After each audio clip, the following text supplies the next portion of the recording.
Hello friends, आपका स्वागत है मेरे चैनल पे।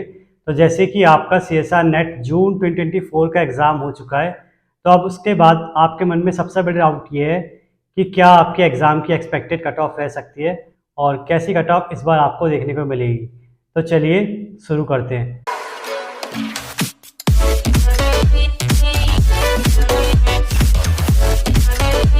तो देखिए, जैसे कि मैंने आपको पहले ही बताया था कि इस बार मैंने एग्ज़ाम नहीं दिया है, तो आपके ही रिव्यूज़ से जैसे आप एग्ज़ाम बता रहे हैं, जैसे आप मार्क्स बता रहे हैं, कितना आपने अटेम्प्ट किया है, तो उसी को देख के मैं आपको बताऊंगा कि क्या एक्सपेक्टेड कट ऑफ इस बार रह सकती है और क्या रिव्यूज़ मुझे मिले हैं। तो सबसे पहले अगर मैं रिव्यूज़ शेयर करूँ तो सबका यही कहना है लगभग कि एग्ज़ाम आपका मॉडरेट टू टफ था, या टफ की तरफ भी आप ज़्यादा कह सकते हैं।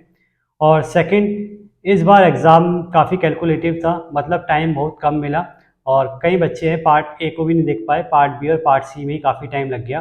थर्ड, ये भी कहना है कि नए क्वेश्चन इस बार बहुत ज़्यादा इंट्रोड्यूस किए गए, चाहे वो इनऑर्गेनिक केमिस्ट्री में हो, चाहे वो ऑर्गेनिक केमिस्ट्री में हो, चाहे वो फिजिकल में हो। तो इस तरीके से पेपर देखने को मिला।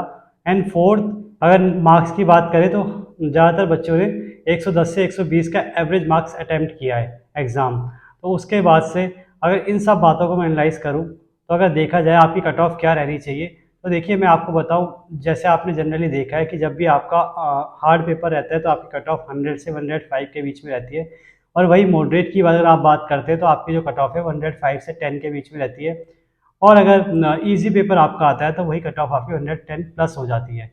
तो इस बार का पेपर जैसे कि आपका हार्ड रहा है, तो अगर जनरल कैटेगरी में जीआरएफ की मैं बात करूं तो मुझे लगता है आपके जो कट ऑफ आने वाली है, ये एक एक्सपेक्टेड कट ऑफ है मेरी तरफ से, वो 103 से 105 है। मतलब 103 से 105 के बीच में आपके नंबर है तो आपका जीआरएफ हो जाएगा। और वही अगर मैं जनरल की नेट की कट ऑफ की बात करूं तो आपका 93 से 95 के बीच में अगर आपके मार्क्स है तो आपका नेट हो जाएगा।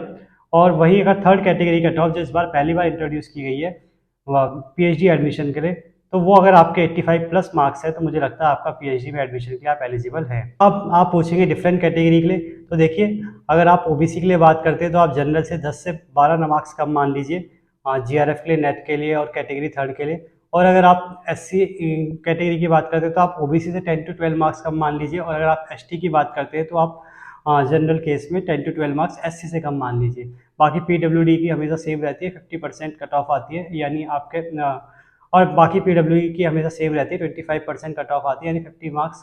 तो इस तरीके से आपको कट ऑफ देखने को मिल सकती है। बाकी ये सब मेरा मानना है, मैं ये कहूँगा इसे आप बिल्कुल दिल पे ना लीजिएगा। मतलब ऐसा नहीं कि आपका इतने नंबर बन गए तो आपको जीआरएफ हो ही गया, और या नहीं बन रहे तो आपका नहीं होगा। आप रिजल्ट का वेट कीजिए, पॉजिटिव थिंकिंग के साथ आगे बढ़िए, जो भी होगा अच्छा होगा और आपका अच्छा ही रिजल्ट आएगा। आई थिंक आपको वीडियो अच्छी लगी होगी, और आगे ऐसी इन्फॉर्मेटिव वीडियो देखने के लिए सब्सक्राइब करें, वीडियो को लाइक करें और शेयर करें। Thank you.